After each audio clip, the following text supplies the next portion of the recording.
Bismillahirrahmanirrahim. Assalamualaikum warahmatullahi wabarakatuh.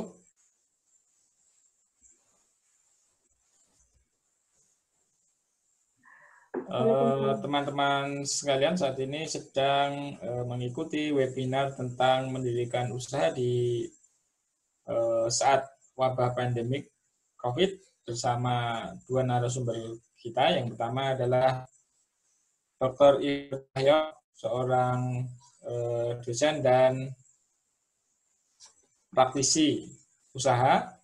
Kemudian yang kedua adalah Pak Bara Yudhistira, seorang dosen dan pengamat di bidang usaha terutama kuliner. Kemudian dengan host saya sendiri yaitu Yuniawan Hidayat,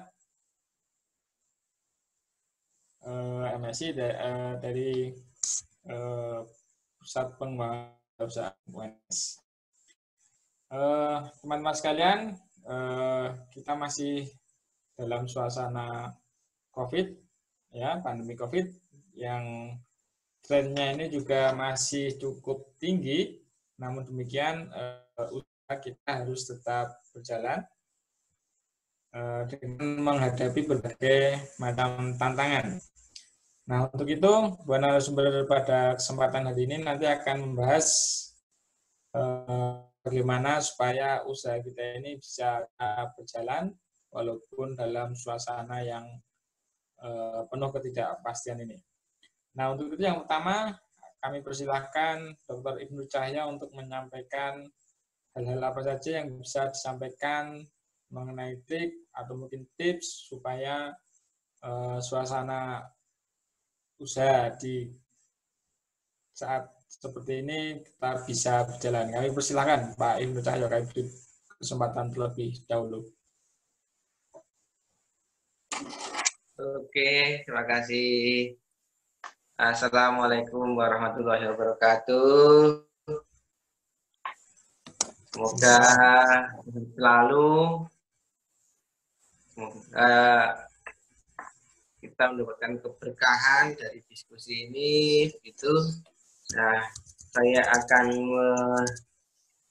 mengungkapkan tentang membangun usaha di masa pandemi COVID-19. Juga nanti saya akan coba cerita dengan usaha-usaha saya yang saat ini, begitu ya. Nah, para peserta yang budiman, untuk membahas tema ini, itu kita yang pertama ya. Next ya, kita harus melihat trennya usaha pada kondisi pandemi ini bagaimana. Tentunya adanya wabah ini akan berdampak ya. Dampak itu bisa positif ya, dan juga bisa negatif. Ya. Yang positif itu mereka ya mendapatkan banyak keuntungan, yang negatif mungkin juga bisa mengalami kolap usahanya.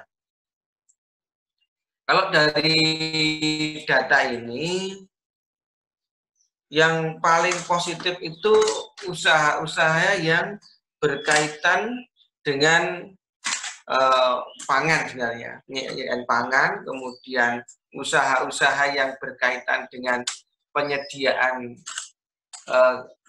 peralatan dan bahan kesehatan, gitu, itu cukup tinggi karena memang baru kebutuhannya di situ, gitu ya. Tentunya para customer itu juga akan mulai berpikir ulang mau beli apa saat ini, gitu. Tentunya yang perlu dicukupi dulu adalah kebutuhan pokoknya, gitu ya, terutama pangan dan kesehatan. Saat ini kan kebutuhan pokoknya pangan dan kesehatan. Nah, kalau usaha saya sendiri ada 3 macam ya. Yang pertama usaha di bidang laboratorium, dan bahan-bahan kimia begitu. Yang kedua lele, dan ketiga adalah pertanian lombok. Nah, ini dampaknya beda-beda. Ya. Kalau saya yang di bahan lab dan juga alat lab itu di awal pandemi positif banget gitu ya. Kemudian lama-lama dari positif dia akan turun. Ya tidak sampai negatif tapi kecil sekali ya penjualannya gitu ya.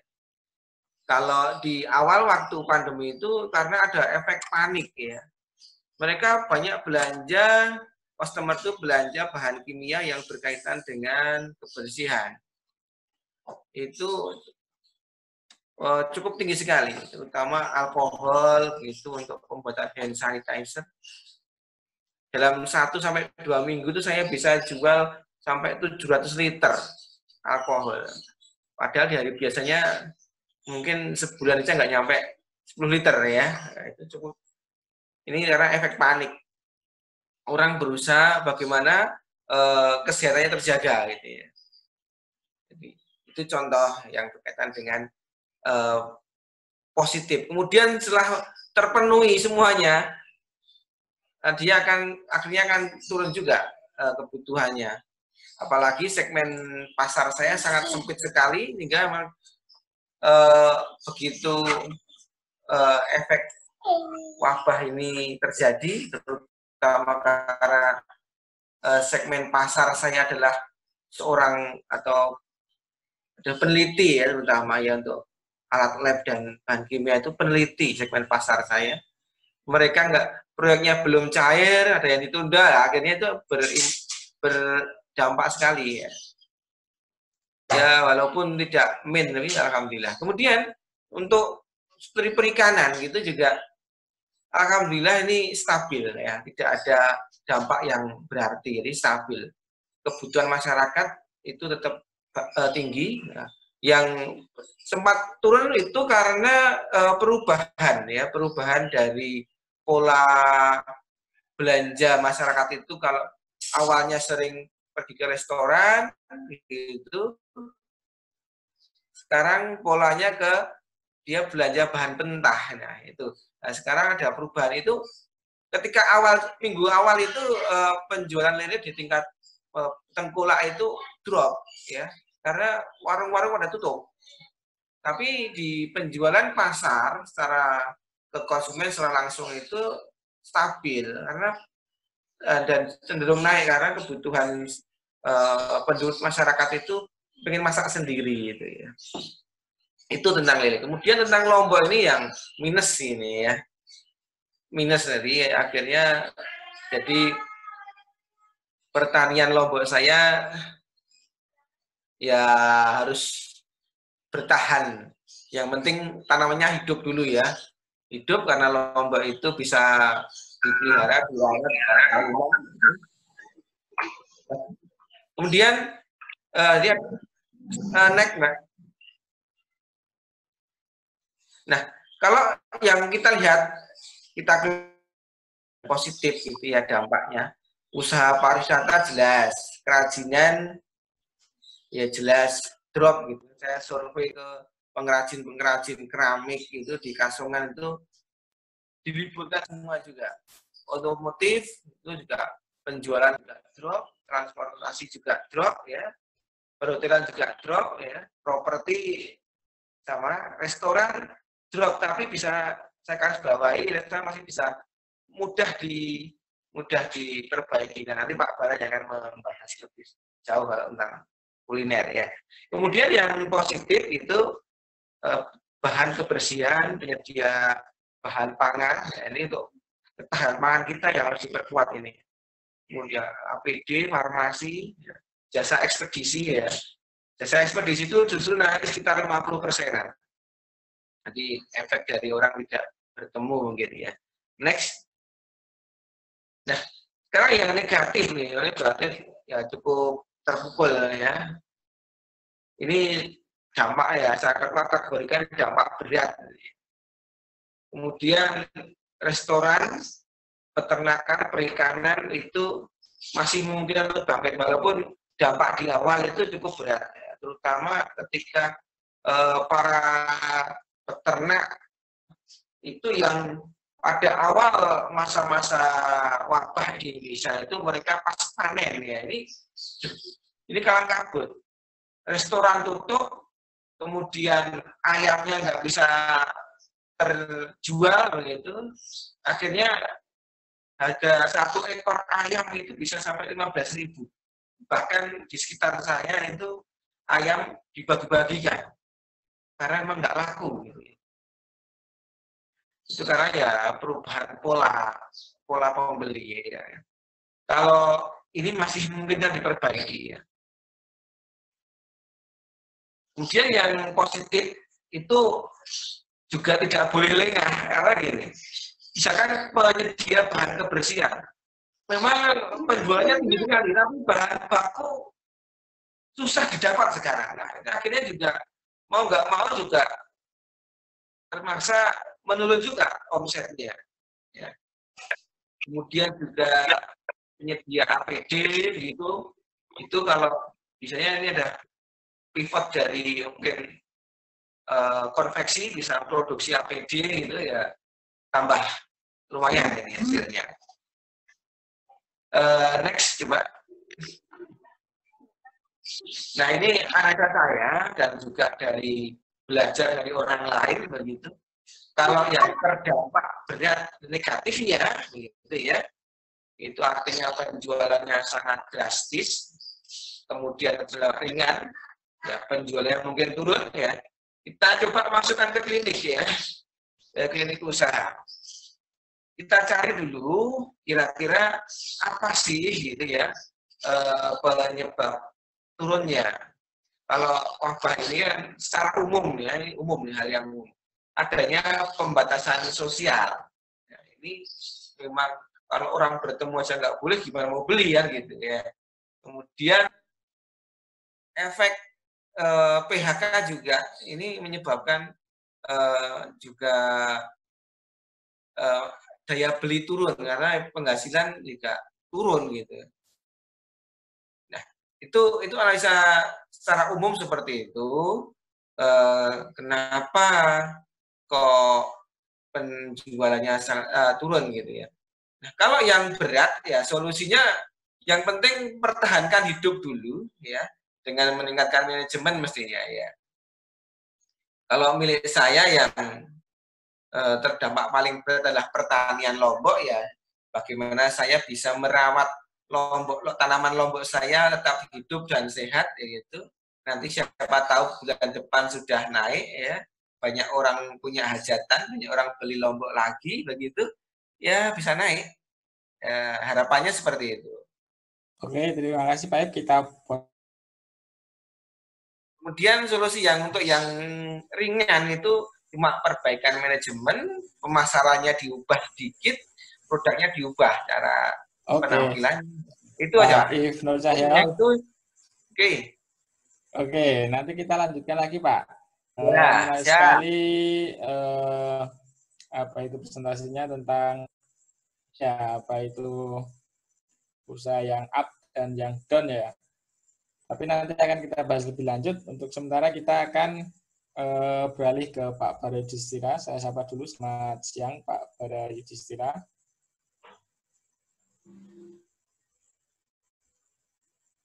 Ya, selamat siang Pak Bara. Ya. Oke Pak Bara, untuk waktu selanjutnya 10 menit ke depan kami persilakan untuk memberikan pencerahan tentang bisnis kuliner yang tadi disampaikan Pak Ibnu Cahyo bahwa tidak ada matinya ini bisnis kuliner ini. Kira-kira seperti bagaimana Pak ini pencerahannya? Kami persilakan Pak. Oke, baik. Terima kasih. Selamat siang dan Assalamualaikum warahmatullahi wabarakatuh semuanya. Oke,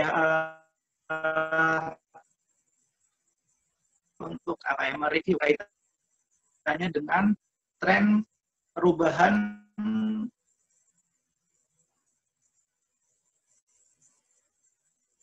kaitannya dengan tren perubahan usaha kuliner pasca pandemi COVID-19. artinya di sini pasca di sini bukan berarti pandemi ini terakhir, tapi ketika pandemi itu terjadi. Nah, sekiranya apa sih yang terjadi? Nanti kita akan bahas. Oke, saya sendiri dari program studi ilmu teknologi pangan UNS. Oke, next, Mbak.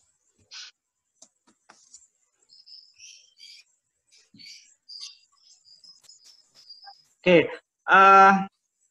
usaha kuliner merupakan salah satu penyumbang kontribusi terbesar khususnya di bidang ekonomi kreatif, yaitu saya mendapatkan data sekitar 30% sektor industri kreatif itu disumbang dari usaha kuliner ini. Nah, sehingga sebenarnya kalau kita berbicara usaha kuliner ini sangat besar potensinya.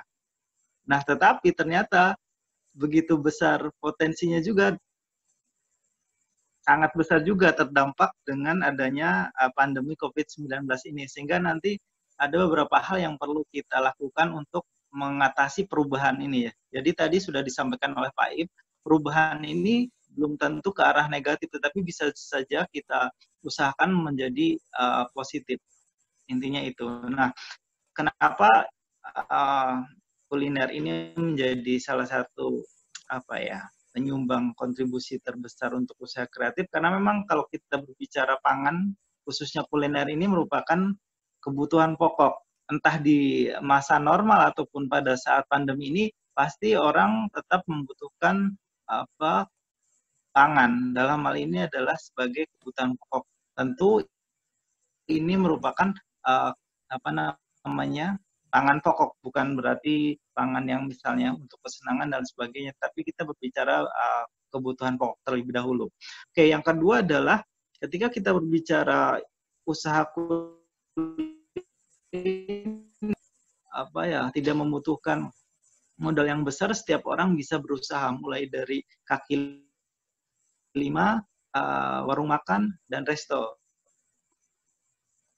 Tapi tentu ini disesuaikan dengan situasi ekonomi masing-masing. Dan yang ketiga adalah keahlian yang relatif mudah dalam mengusahakan industri atau usaha kuliner ini. Karena apa? Kalau kita lihat takjil. Nah, padahal bisa jadi penjajah takjil itu setiap harinya bukan orang yang berjualan misalnya minuman atau makanan. Jadi mereka hanya musiman menjajakan takjil. Nah, itu membuktikan bahwasanya usaha kuliner ini relatif mudah untuk dilakukan. Kemudian yang terakhir adalah sebagai alternatif untuk usaha atau berwirausaha terakhir. Biasanya seperti itu. Karena kita lihat dibandingkan dengan bidang usaha kreatif lainnya, usaha kuliner ini relatif mudah dilakukan oleh siapa saja dan di mana saja tanpa membutuhkan banyak keahlian ataupun misalnya peralatan tertentu. Bahkan kalau kita lihat beberapa success story pun khususnya untuk usaha bidang kuliner, mereka bahkan tidak mempunyai latar belakang kuliner, tetapi mereka bisa sukses di usaha kuliner karena memang tadi bisa jadi ini merupakan salah satu usaha pilihan terakhir sehingga mereka usahakan. Oke, next, Mbak. Nah, kemudian ini adalah salah satu contoh yang terjadi khususnya di Solo. Saya review bahwasanya pandemi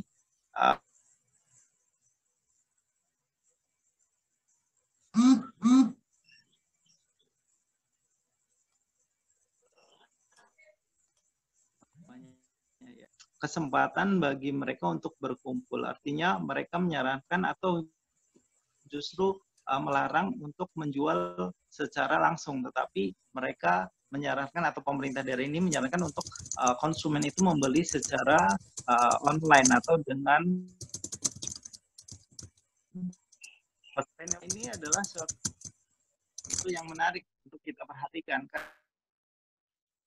Karena apa? Kalau kita lihat semua kebijakan ataupun semua regulasi yang dikeluarkan oleh pemerintah daerah, khususnya untuk takjil ini, mereka hanya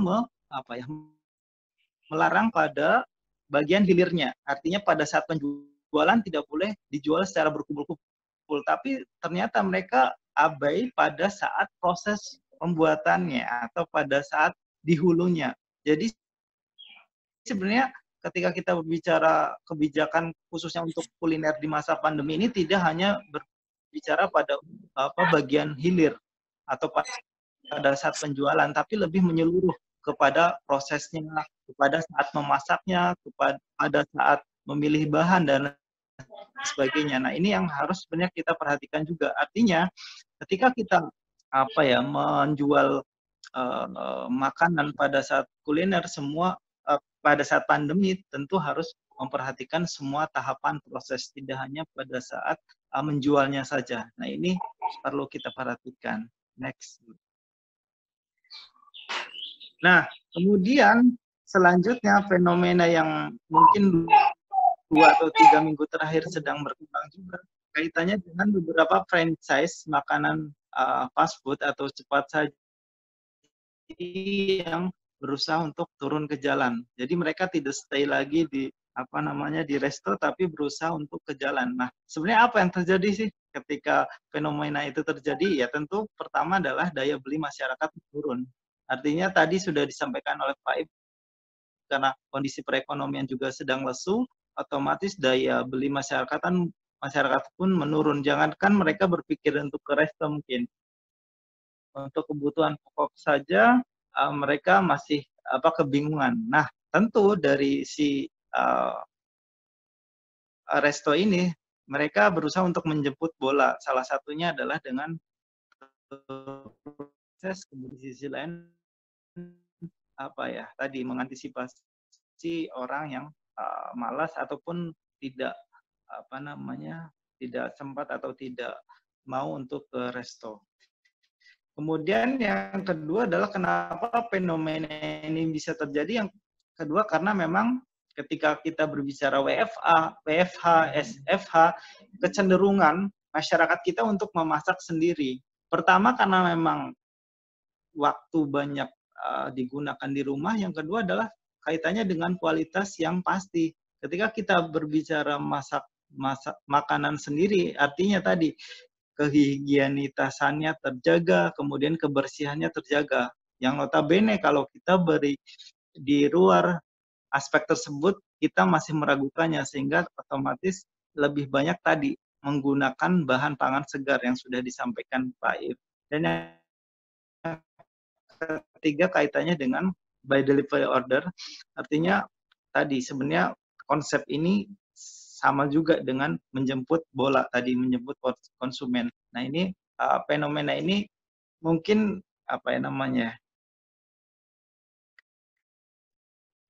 mungkin sebagai salah satu strategi untuk usaha kuliner itu bisa bertahan di masa pandemi COVID-19 ini. Next. Nah, sebenarnya kalau kita berbicara pandemi COVID ini sebenarnya merubah beberapa tatanan atau tren khususnya untuk dunia kuliner di Indonesia.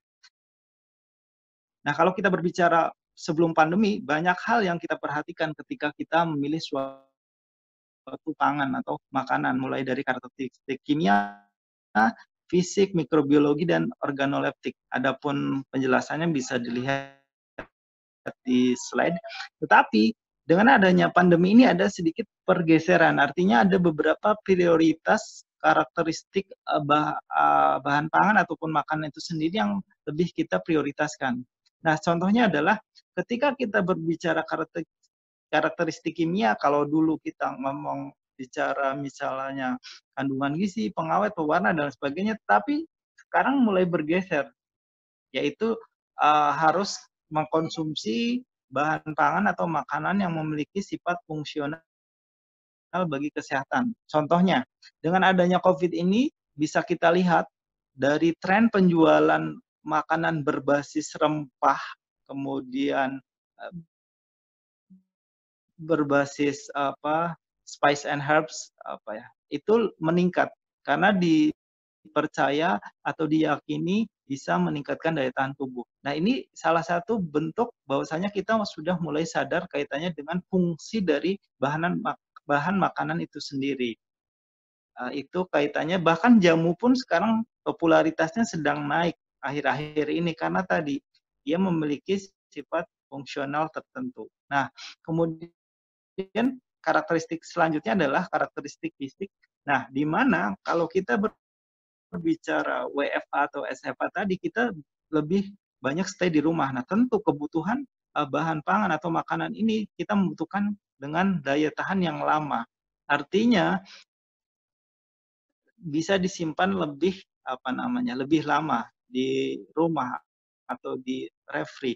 Nah, selanjutnya juga ditunjang oleh kemasan yang bagus. Kenapa di sini saya katakan kemasan yang bagus? Karena posisinya banyak sekali tadi trennya pemesanan online dan sebagainya. Tentu bisa kita lihat beberapa produk yang awalnya hanya menggunakan kemasan yang biasa saja karena dengan seiringnya permintaan yang banyak, kemudian pasca pandemi ini mereka sudah mulai merubah kemasan itu menjadi lebih bagus. Nah, bagus di sini dalam artian segi kualitas juga. Nah, itu yang terjadi kaitannya dengan karakteristik fisik. Nah, dan yang ketiga adalah tadi, ketika kita berbicara misalnya aspek kebersihan, kehigienisan itu tidak melulu pada hilir. Misalnya tadi pada saat penjualan takjil, yang jualan takjil harus memakai masker, harus memakai sarung tangan, tidak boleh berkerumun. Tetapi tentu kita harus perhatikan juga pada saat membuatnya, apakah pada saat membuatnya melakukan hal yang sama. Jangan-jangan pada saat menjualnya pakai masker, pakai sarung tangan, tapi pada saat mengolahnya tidak. Nah, ini tentu akan mempengaruhi aspek higienitas ini. Jadi harus menyeluruh.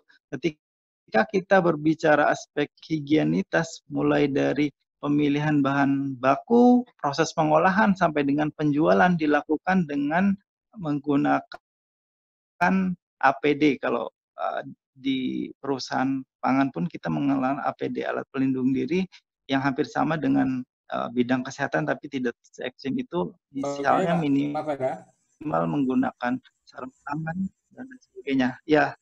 Oke, siapa? kita cut dulu sebentar ya. Nanti kita lanjutkan lagi, kita sapa dulu para peserta yang lain. Selamat siang para peserta webinar siang hari ini. Tadi sudah ada dua narasumber kita memberikan pandangan ataupun wawasan mengenai usaha yang sedang up and down, kemudian bagaimana usaha kuliner ini bisa dijalankan di masa pandemi COVID. Saya kira menjadi suatu wacana yang sangat menarik. Sebelum dilanjutkan ke pembicaraan, mungkin ada dari peserta yang ingin masuk dan menanyakan atau mungkin memberikan satu dua informasi terkait webinar kali ini. Mungkin kami persilakan dari peserta yang ingin join atau bertanya mungkin sebelum kita lanjut lagi. Silahkan dengan mengaktifkan mikrofonnya ya untuk bertanya.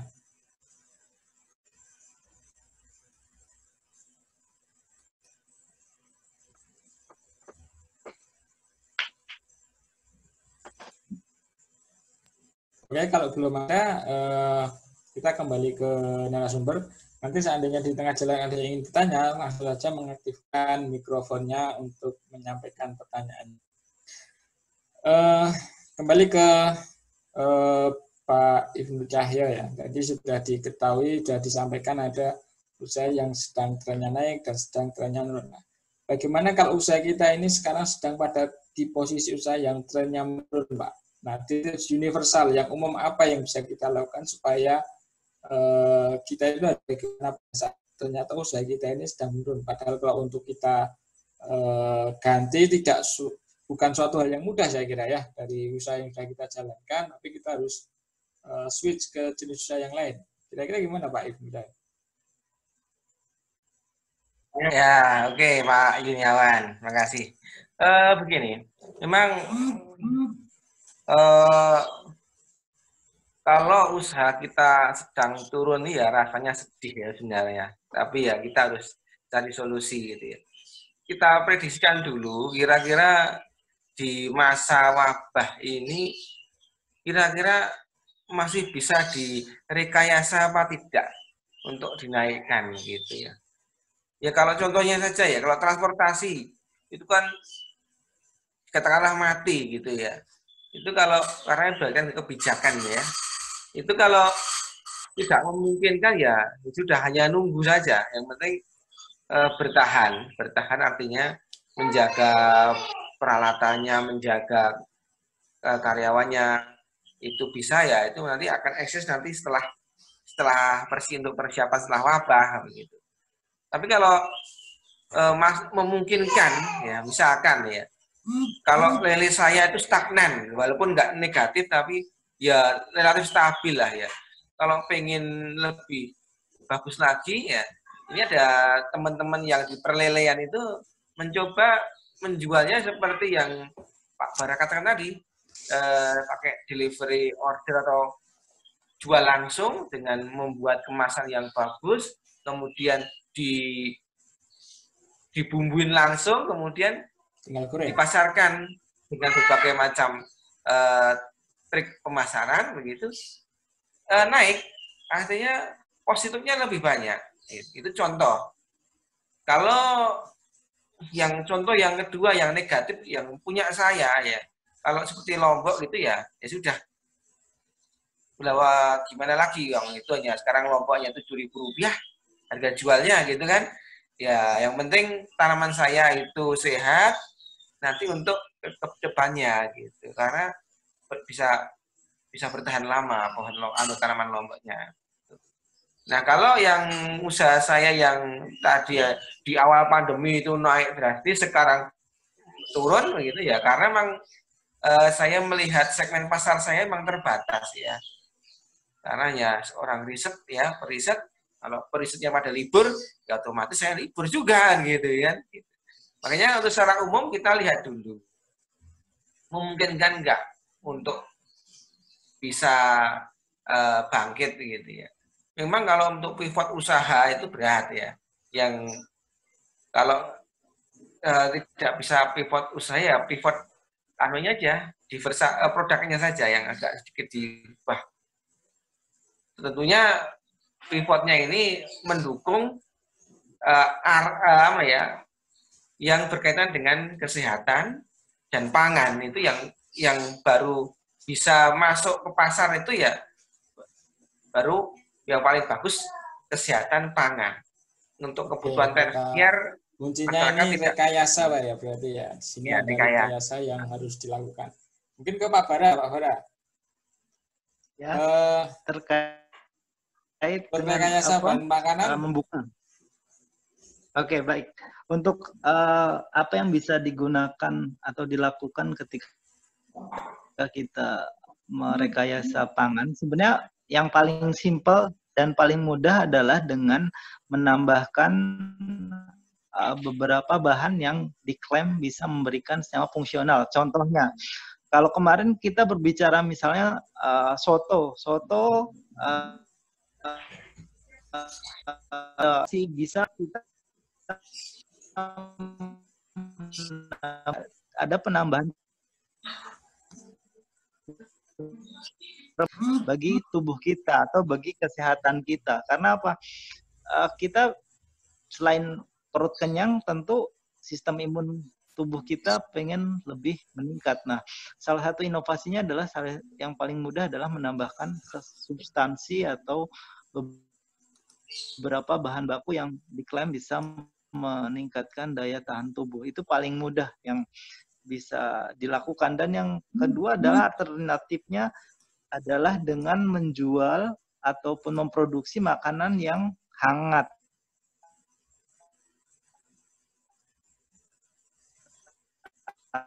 Nah, agar lebih meyakinkan kepada konsumen, kita bisa menjual makanan ataupun minuman dalam keadaan panas ataupun hangat. Karena dengan adanya perlakuan suhu ini diharapkan tadi kontaminan kita minimalisir. Mungkin itu yang paling mudah sebenarnya. Oke, berarti inheren dengan apa yang disampaikan Pak Ir ya. Salah satu triknya adalah menambahkan fungsionalitas dalam pangan ya, terkait dengan imunitas atau peningkatan imunitas di masa COVID ini. Bahkan mungkin tidak hanya di masa COVID ini ya, selanjutnya aja, seterusnya aja masih bisa dimanfaatkan. Mungkin kepada peserta yang ingin bertanya, kami persilakan mungkin mengajukan pertanyaan kepada narasumber dengan menyebutkan nama dan mengaktifkan mikrofon.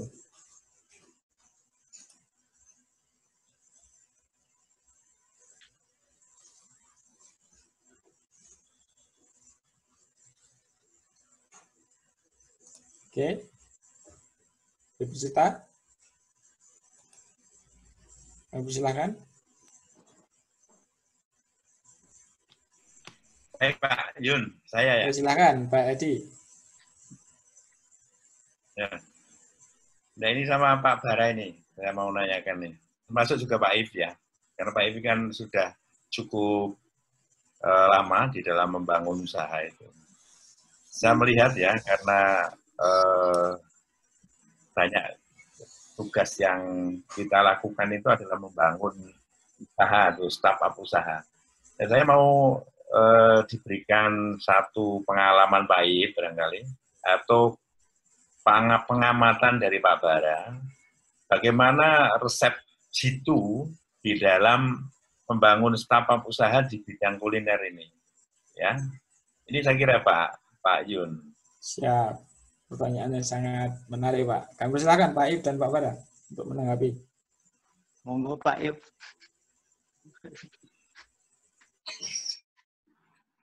Oke. Memang resep jitunya adalah memang harus memperhatikan kebutuhan saat ini, jangka pendek apa, itu harus kita dapatkan dulu. Karena pasarnya saat ini semakin menyempit. Mereka tidak butuh kebutuhan tersier, ya, kecuali kebutuhan berkaitan dengan internet, dan itu masih dianggap primer karena itu sekarang media komunikasi kita jaringan internet. Ya. Oke, untuk yang kebutuhan primer ini yang mestinya yang harus kita kejar dulu untuk menjadi tema usaha utama kita, gitu. Karena di dalam masa ini mesti orang butuhnya hanya primer dulu. Primer dalam artian kesehatan dan pangan dan kesehatan. Kemudian kalau masalah sandang bisa masih ngempet lah ya. Nggak usah beli baju baru dulu, nggak apa-apa. Nah, masih bisa bertahan hidup kan gitu. Baju yang lama masih ada begitu. Kemudian kebutuhan kesenangan yang lain seperti bermain, pariwisata itu juga tidak dikejar orang saat ini. Makanya tip yang paling bagus adalah kalau kita ingin membangun usaha baru atau membangun kembali gitu, kalau yang kemarin sudah sedang terdampak gitu, harus memperhatikan segmen pasar saat ini tuh apa, kebutuhan masyarakat apa. Dengan menjawab kebutuhan masyarakat, maka startup ini bisa langsung eksis gitu lah. Ya, cukup ya. Oke, jadi kuncinya adalah melihat pangsa pasar dulu ya Pak ya. Ya mungkin ada tambah dari Pak Bara.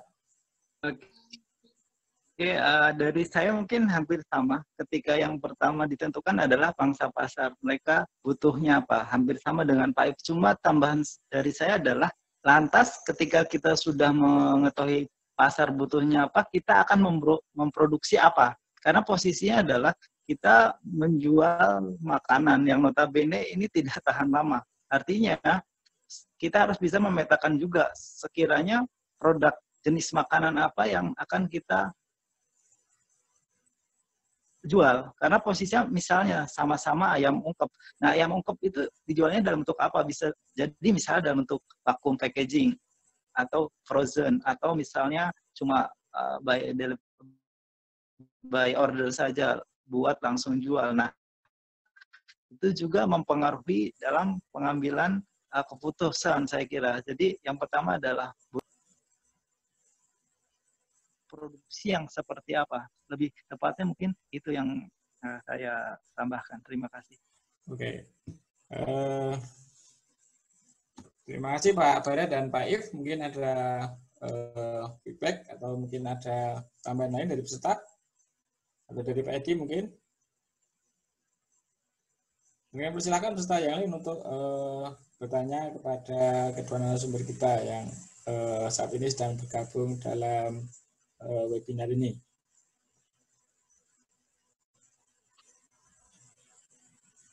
Oke, kan tadi disampaikan bahwa sedang tren itu salah satunya adalah usaha kuliner, Pak Bara.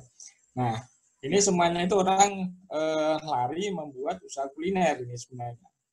Hampir semuanya karena mudah dilakukan, semua membuka usaha kuliner. Nah, bagaimana mempertahankan supaya usaha kuliner kita ini yang paling dilirik orang nih? Kalau semua buka usaha kuliner, kan pertanyaannya nanti siapa yang beli gitu kan?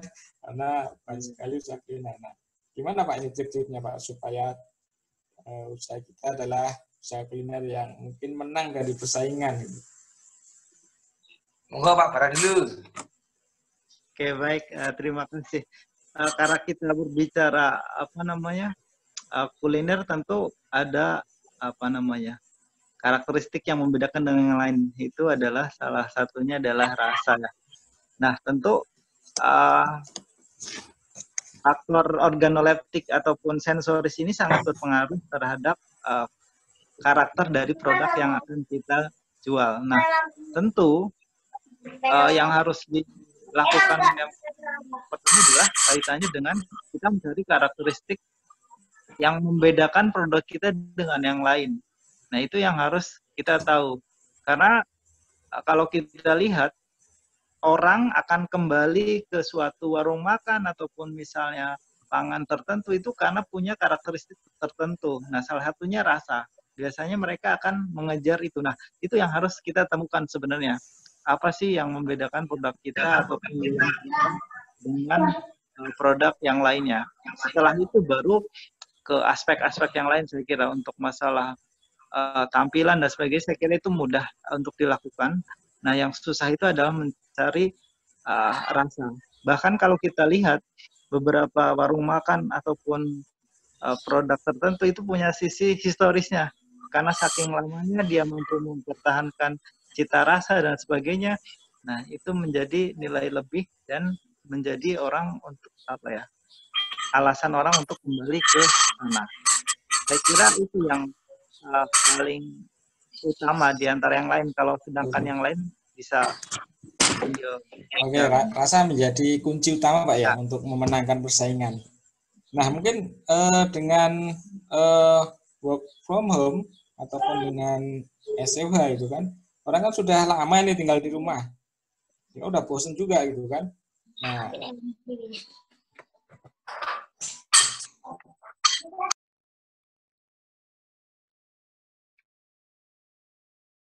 bosan gitu Pak, saya kira. Selain rasa tadi, kira-kira jalan nggak itu usahanya kalau kita buat tempat usaha kuliner, tetapi yang ditawarkan itu adalah tempat yang menghibur. Saya kira karena kondisi bosan ini ya dari orang yang sudah lama di rumah gitu.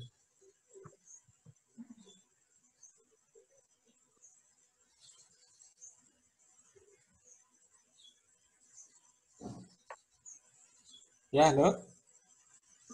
Halo. Ya, ini Pak Halo Pak Dian.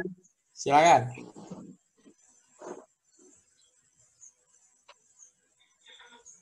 Oke, ini Pak Bara kontak ini. Oke, Pak Bara. Iya. Ya, jadi orang kan sudah mulai bosan nih di rumah. Kalau kulinernya itu menawarkan tempat yang mengobati kebosanan, gitu. Kira-kira gimana? Jalan nggak itu, Pak? Ya, tentu itu pasti jalan, cuma karena terkait dengan aturan pemerintah, ya tentu harus menyesuaikan. Tapi kita berbicara ini di luar aturan pemerintah. Ya, tentu itu akan menjadi suatu relaksasi kan bagi masyarakat untuk memberikan suasana lebih, ya tentu itu bisa membantu dalam proses penjualan atau meningkatkan citra dari warung makan kita. Karena kalau kita lihat di Solo pun kemarin mall diserbu, warung makannya penuh gara-gara kan pengen sesuatu yang berbeda. Ya, yang berbeda itu. Nah, Mengobati kebosanan di rumah, Pak. ya, betul. Ya, walaupun sebenarnya udah tahu rasanya ya, di mall ya. Mungkin udah pernah gitu kan. Nah. Oke, tadi juga disampaikan oleh Pak Ik bahwa untuk rekayasa itu diperlukan konsultasi klinik usaha. Nah, seberapa konsultan ini dalam kondisi seperti ini?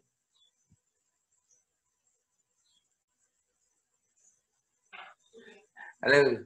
Ya, menurut saya gini ya, untuk mengungkapkan masalah ke orang lain itu perlu, itu ya.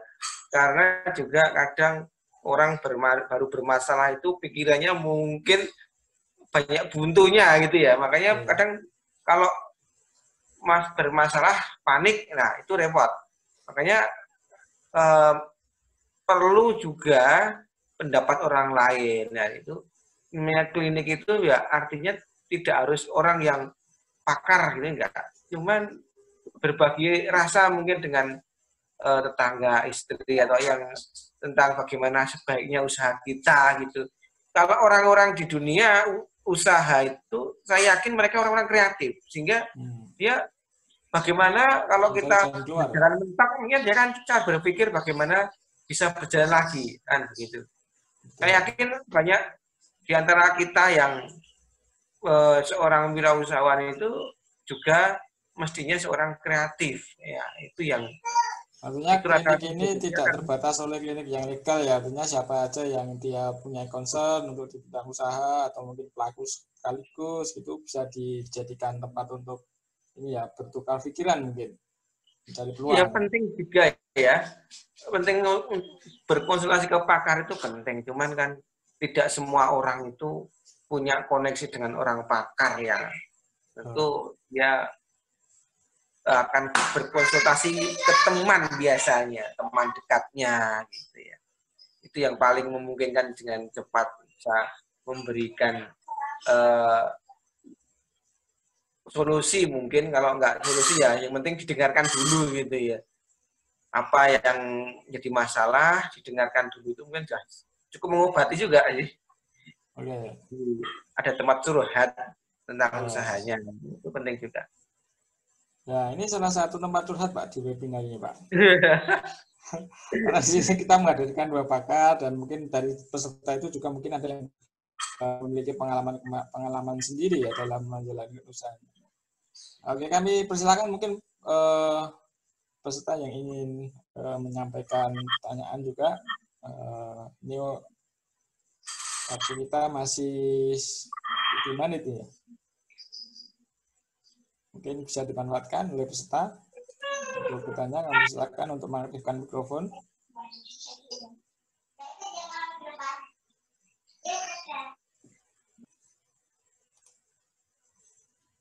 Oke, kalau begitu mungkin untuk penutup mungkin Pak If dan Pak Bara bisa menyampaikan satu kesimpulan dari apa yang disampaikan tadi. Poin-poin yang mungkin menjadi tips utama lah kira-kira untuk bisa dijalankan para pengusaha ini di kondisi seperti ini. Ya, coba Pak Bara dulu ya. Coba Pak Bara dulu. Oke, baik. Ya, silakan. Kalau saya khususnya untuk membuka usaha baru ataupun mempertahankan usaha kuliner yang lama, sebenarnya intinya karena kita bicara pandemi, tentu yang harus menjadi kewajiban kita adalah menjaga aspek kebersihan dan kehigienitasan dari produk ataupun makanan yang kita produksi. Sebenarnya inti muaranya itu di situ. Karena kalau kita sudah menjaga itu, harapannya otomatis konsumen pun percaya, otomatis nanti penjualan pun saya kira akan meningkat. Karena tadi saat ini kita tidak bisa memprediksikan dari kualitas makanan kita seperti apa. Nah, salah satu solusinya adalah tadi dengan memperketat ataupun menambah tingkat kehigienitasan atau kebersihan dari produksi makanan kita, entah dengan cara apapun itu, mulai dari penggunaan APD, kemudian dan sebagainya. Saya kira itu dari saya. Terima kasih. Terima kasih Pak Bara. Ini Pak If. Oke, kalau saya begini, kalau kita itu dari sisi agama itu, kalau orang beriman itu masalah itu adalah meningkatkan derajat kita, gitu ya. Kalau kita orang kreatif, masalah itu adalah peluang sebenarnya. Jadi peluang. Kemudian untuk menghadapi wabah ini, kondisi saat ini, kalaupun kita negatif ya, artinya usahanya baru negatif, ya kita usahakan bertahan dulu. Bertahan berarti bukan kalah, tapi bertahan adalah kita menyiapkan amunisi setelah nanti kita kondisi dalam keadaan normal, gitu ya. Itu aja Pak. Oke, terima kasih Pak. Kita sampaikan kepada Pak Ibnu Cahyo dan Pak Bara atas pencerahannya pada webinar pada siang kali ini. Semoga usahanya tetap sukses dan bisa bertahan menghadapi situasi dan kondisi yang seperti ini. Kemudian kepada peserta kami sampaikan terima kasih atas kesediaan bergabung dalam webinar pada kesempatan kali ini. Mudah-mudahan apa yang telah disampaikan oleh kedua narasumber tadi bisa menginspirasi kita semua untuk tetap berusaha. Webinar akan saya tutup. Terima kasih. Selamat siang. Assalamualaikum warahmatullahi wabarakatuh.